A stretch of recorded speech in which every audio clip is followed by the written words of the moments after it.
Pak Presiden Prabowo Subianto yang baik, saya berharap Bapak bisa mendengarkan catatan bernas dari sosok intelektual organik, guru besar di Universitas Indonesia sekaligus founder Rumah Perubahan Prof. Renal Kasali berikut ini.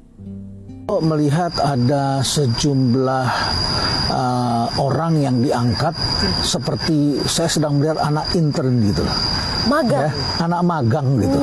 Anak magang sedang belajar ngomong, anak magang sedang belajar memimpin. Ambil keputusan di atas kertas bagus, tidak disimulasikan dulu, tidak dicoba dulu dalam skala yang kecil.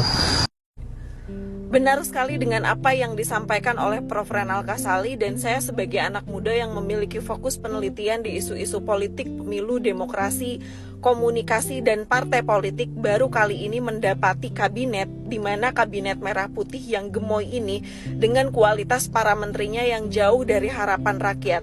Ada menteri yang seperti baru belajar public speaking, ada menteri yang cawe-cawe ikut pemenangan istrinya di pilkada, sehingga mengakibatkan PSU di semua wilayah Serang, Banten.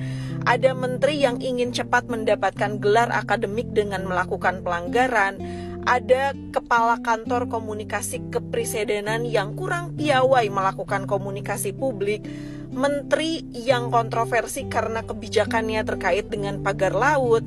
Ada juga menteri yang memasukkan sejumlah kader partainya dalam tim pengurus atau Operation Management Office Forestry and Other Land Use NETSING 2030 yang berhonor puluhan juta, dan kemudian masih banyak lagi yang lainnya. Saya kira perjalanan ke depan itu masih sangat panjang, dan tulisan Mas Sukidi di Kompas beberapa hari yang lalu yang berjudul "Waspadai berbagai kemungkinan, terutama kemungkinan terburuk yang akan terjadi," itu patut kita jadikan renungan bersama. Kita sedang ada dalam situasi yang sangat serius. Kata Mas Sukidi, Indonesia itu sedang bergerak ke situasi yang membuat cemas, karena yang merusak Indonesia, negeri kita ini, ternyata bukan dari kekuatan asing, melainkan dari diri bangsa Indonesia itu sendiri. Dan Mas Sukidi juga memberikan highlight bahwa para pemimpin di negeri kita ini makin mengalami defisit negarawan dan integritas.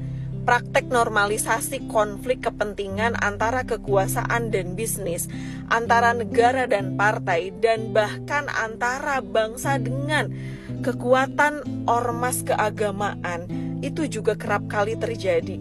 Dan hasil survei dari International IDEA menunjukkan ada gambaran suramnya persepsi terhadap proses demokrasi dan pemerintah di banyak negara, termasuk salah satunya adalah Indonesia, mengalami krisis kepercayaan terhadap demokrasi, terhadap keadilan dan institusi negara. Seperti kata Mas Suki di dalam tulisannya, bahwa kita harus siap dan waspada dengan segala kemungkinan. Situasi ekonomi yang semakin memburuk, krisis kepercayaan publik kepada kinerja pemerintahan. Demokrasi ini kan dibangun di atas daulat rakyat gitu. Dan rakyat itulah sebagai pemegang saham kekuasaan tertinggi.